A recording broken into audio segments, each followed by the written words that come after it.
Hello friends, and welcome back to our homestead.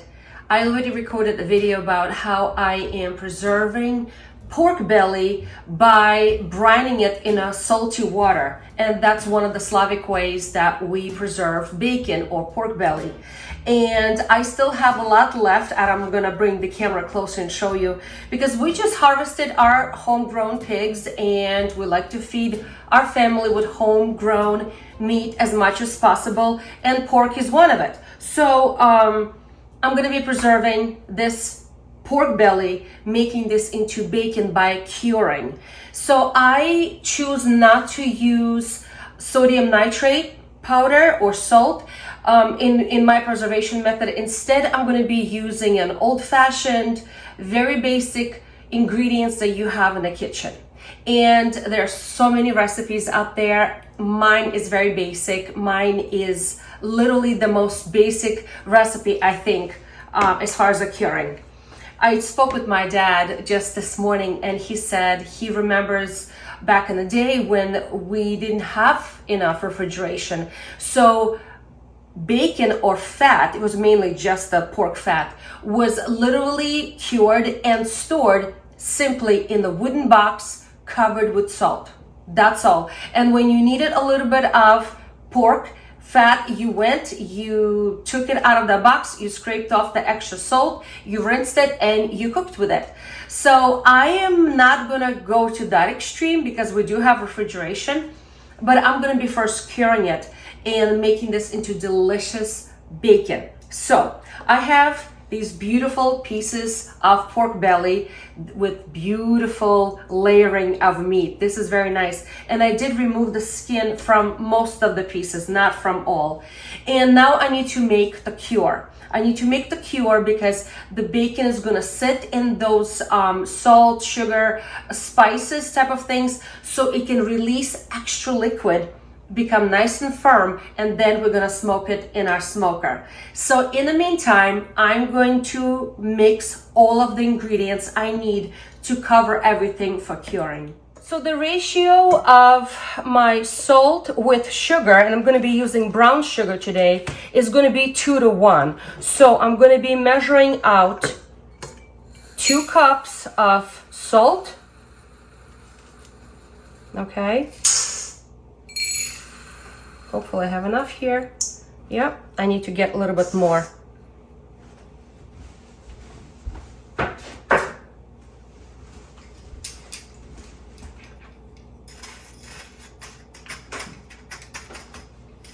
Okay, let me add a little bit more to make 2 cups. All right, so I have, oh, the salt turned into a rock. All right, so I have 2 cups of salt, okay? And to that, I'm gonna be adding a cup of brown sugar, okay? A cup of brown sugar.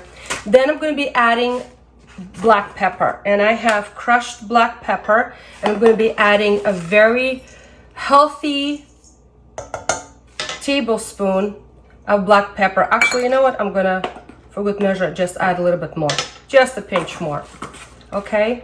And I'm gonna be adding celery seed, and I have crushed celery seed here. And how much? I'm gonna be using 2 tablespoons of celery seed in here, and it's gonna be my natural source of nitrate to help to preserve the meat, to keep the color, to make it soft. And also to this, I'm gonna be adding some bay leaves. And this is just bay leaves, and I'm not measuring how many, and I'm just gonna break them up like this so they will release its flavor too. And I'm kind of like just mushing them up, okay, just like this. It doesn't have to be perfect, just like this, okay? And I did measure, it was just basically a handful. And that's pretty much it, my friends. So this is gonna be my curing mixture I'm gonna be doing to cure my bacon. So mix everything well, okay? If I don't have enough, I will make more. Chances are I will need more. So let me now introduce you to the bacon itself, to pork belly, I should say. So here is the pork belly. Isn't it gorgeous? So it's already cut into pieces, comfortable pieces. I did remove the skin from most of them, like I said, and I'm going to be curing them in a food grade plastic container, and I have a big one right here. So this is how it's going to go. First, to the bottom of this, I'm going to go ahead and sprinkle some of this mixture, just like this. Okay?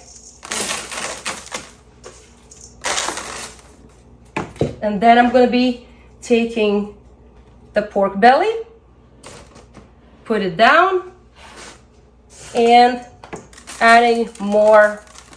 I need to move this camera closer so you guys can see it. And making sure that all of the sides are covered with this curing mixture.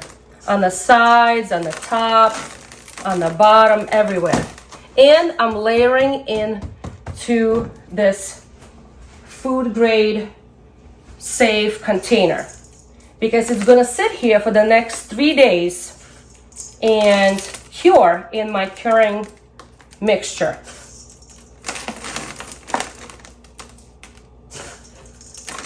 Okay, just like this. I want to make sure that all of the sides are covered. Okay. All right, let me grab this piece. Look how gorgeous. Look how gorgeous. Again, I'm going to make sure that everything is covered.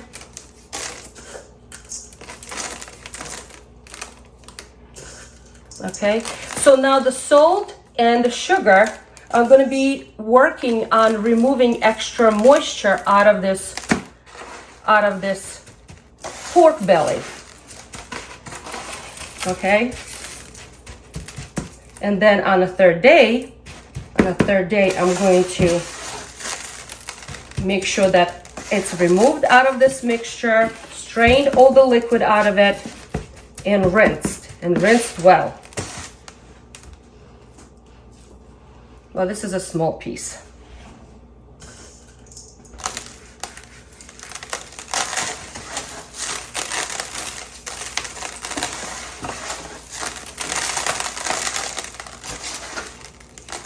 Of course, it can be done with gloves on, but I don't mind. Okay, so I'm going to continue on with all of these pieces just like this. Okay, so all the pork belly is right here, covered in all of these beautiful current agents. And I just want to take a moment and answer some of the questions that I'm sure will be coming about why I'm using celery seeds, why I'm not using the pink nitrate salt, and what is the difference. And listen, I don't want to get into the science of it because the FDA really hasn't come up with the real explanation or the approval. But if you ever buy cold cuts, you know, the sausage or hot dogs or something, and it says organic on it, they use celery juice or celery seed as the natural nitrate. So that's exactly what I'm doing here as well. Not the sodium nitrate, that is a synthetic one, but I'm using the celery seed to do my preservation for me. Okay, even though, like I said, the FDA has not claimed that it's actually doing the same thing. So it's fine. So I am mixing salt and sugar. 2 parts salt, 2 cups salt, 1 cup sugar. And the reason why I'm adding brown sugar is because I found in the past that if I use only salt, which by the way will do the job and it will be just fine, but if I only use the salt, the bacon comes out a little too salty, at least to my taste. So this is why I'm using brown sugar. Now, it's not really adding the sweetness. See, salt and sugar will do the same thing as far as withdrawing fluid by osmosis. It will do the same thing, but it will cut back on some of the saltiness. And that is why I'm using sugar. I'm using bay leaf because why not? It's just a perfect aroma and it goes so well with bacon. And black pepper, also a really good spice that works with bacon. I'm not adding garlic at this point just yet. The garlic will go on later, much later. I like to add it later because sometimes garlic can add a little bit of sliminess and I don't like that. So 2 parts salt, 2 cups salt, 1 cup sugar, 2 tablespoons full of celery seed, 1 very generous tablespoon of black crushed pepper, and a handful of, you know how I measure, handful of bay leaves that I just crushed up. I mixed everything together, covered each side, top and bottom, all the sides and everything. And now it's sitting in this beautiful container. It's in a few hours, 4, 5, 6 hours or so, I'm gonna start noticing that there's gonna be fluid collecting on the bottom of this container because the fluid is gonna begin to withdraw from the pork belly. I'm gonna strain it because I don't want it to sit in liquid. If I notice that the tops of the bacon looks kind of dry, I will take just a pinch of salt and sprinkle a little bit just to make sure that everything's still covered with a little bit of salt. And this is going to be sitting covered just like this. I have a beautiful cover, okay? It's going to sit covered in a cool place, okay? If you have a place in the fridge, perfect. If you don't, I know I don't, I'm going to keep it in a very cool garage.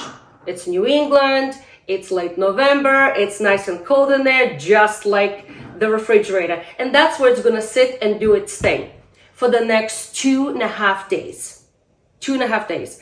Then I'm going to take out one of the pieces and I'm going to test it out. I want it to be stiff. I don't want it to be pliable. I want it to be stiff. And when it's stiff, I know that it lost all of the liquid out of it. And now I'm ready for the next step. Okay.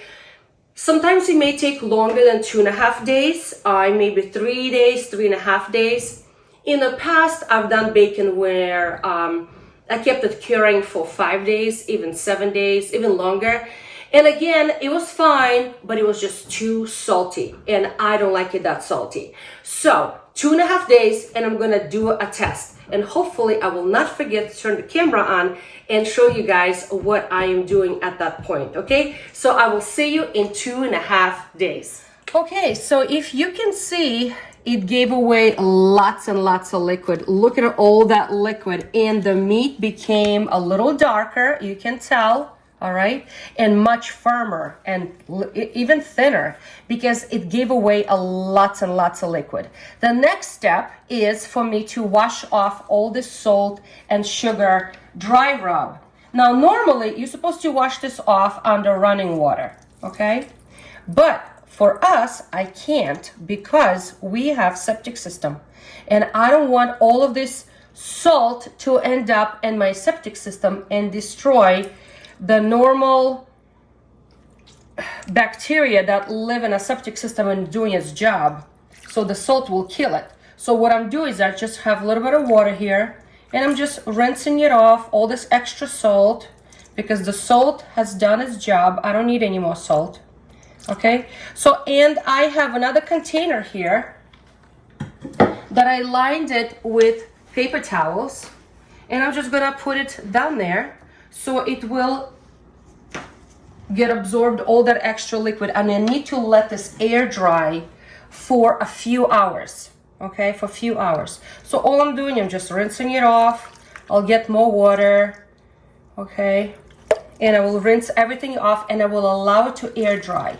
How long? At least an hour or 2, but in my case, I'm gonna let it dry overnight in a cool temperature where there's plenty of airflow. It's going to dry off and lose all this extra moisture. Because at this point, friends, you can go ahead and package it and put it in the freezer, okay? And then slice it nice and thin and cook it with your eggs. Or you can do what we're gonna do. You can go ahead and smoke it. And we have a homemade smoker in the backyard that we use in cold smoke from a cherry tree or from an apple tree. And we're gonna be smoking it probably tomorrow because it needs to dry overnight, 6 to 8 hours, room temp, well, not room temp, cool temperature, plenty airflow. It needs to dry off. All of this needs to be dried off after it's being washed. Okay, so I changed my mind about something. Do I have a right to change my mind? I changed my mind. I realized that after we put down all of these washed bacon pieces, right? I don't like how they're on top of each other. And even though they're paper towels and the paper towels will absorb some of it, they're supposed to air dry. They're supposed to be air dry. So I'm thinking to myself, I don't like this. So after I put them all here, I've decided that I need to do some sort of a airflow. So I have, this is the cover for my bins. I'm gonna put a rack over this where the air will flow. And I'm gonna put all of these guys in a single layer, allowing airflow to be going underneath and around each piece, and they will have a chance to air dry like they're supposed to. All right, so that's what I'm gonna do. And like I said, I'm gonna leave them overnight in a cool place with plenty airflow to dry up and do their thing, okay? Ash, to try to build up an ash pile that's hot. I need fire for burning. Okay, and then we wait until it gets into coals? Wait till it gets in the hot coals, and then we put the wet hardwood or fruit wood on top of it so we can build some smoke. So it's gonna go from there down this built pipe and into the smoker. And it's a cold smoker. So cold smoker meaning that we have a little thermometer in it, and the temperature in the thermometer should not be above 100 degrees of Fahrenheit. So the smoke is inside. Whoo, baby! So that's where the smoking will take place. I'm gonna keep the door shut. All right, so what kind of wood do we have here, babe? Peach tree wood. And it has to be wet. It cannot be dry, right? Yep. And that's how you control the smoke, the heat coming. So if it's dry wood, you have to soak it in water, right? And you don't allow it to burn. It has to smoke. Let it burn a little bit, but when it starts burning uncontrollably, you have to get it wet again. You spray with the water bottle or something. Yep. All right, okay. Or snow in the winter. Oh, snow in the winter. All right, babe. Coals seem to be hot, so I'm just going to put in the wet wood and make smoke.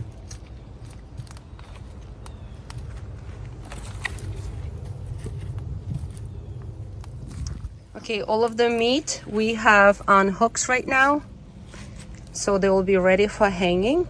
And we have a couple of different hooks, and it really doesn't matter what kind of hooks they are, as long as there's a way that you can hang them for smoking. Now listen, this is going to be cold smoke.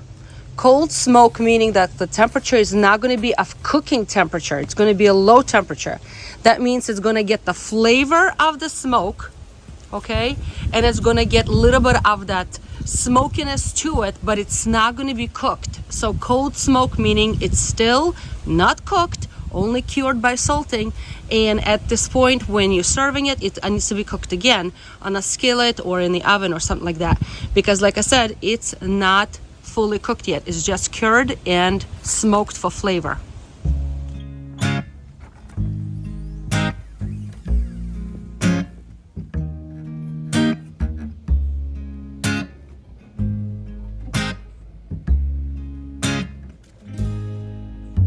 All right, that's it. Everything is in a smoker. We're gonna shut the door and we're going to control the temperature of the oven. Make sure that it never reaches above 90 to 100 degrees here. It's very cool. So that's why doing this on a cool day is best. And this bad boy is now going to smoke for about at least 4 hours. The more, the better. So 4, 6, 8 hours is a really good idea. I remember in my childhood, Papa used to do it as long as overnight. But, whatever you guys can do, it's fine. So we have a little pile here of wood. And if you guys using wood chips, you can always use this little tool right here that can be, you can pile up some sort of wood chips like hickory or something, but they need to be nicely soaked. And then you can put that whole box into the stove there on the fire and allowing it to smoke. Again, not to burn, but to smoke. And so this is going to be our afternoon activity here, sitting by the smoker.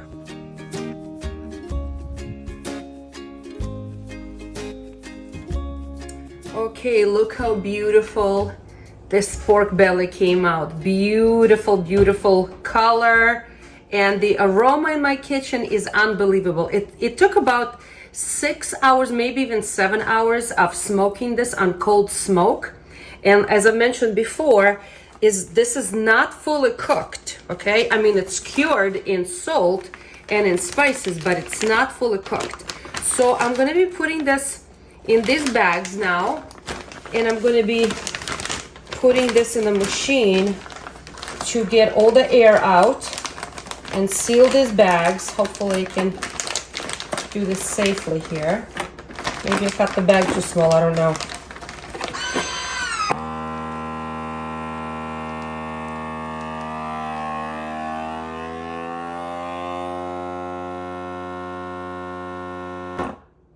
All right, now it's gonna make a seal. I need to label this and store in a freezer, and I'll show you what it looks like when I slice one. All right, it's almost done. All right, so it's nicely sealed. Look at that, no air. And it's gonna go in the freezer, and that's where it's gonna be stored until we need it. It's really beautiful. All right, let's slice a little slice. Oh my goodness, nice and thin. Oh my goodness, look how beautiful this is. Perfect homemade bacon. And now, like I said, it's not fully cooked, so you can put it in the skillet or in the oven, and you can cook it before serving. But knowing my Russian, Ukrainian background, we will eat it just like this. Ha ha ha, delicious. Of course, you know, if somebody who has low immune system or pregnant or trying to be pregnant, don't eat it uncooked, but look how beautiful this is. Unbelievable, and the aroma is unbelievable. So it's nice and soft, and the color is beautiful. All right, friends, so I hope you are encouraged to learn how to make homemade bacon and smoke it and enjoy it. So friends, be encouraged and try something new.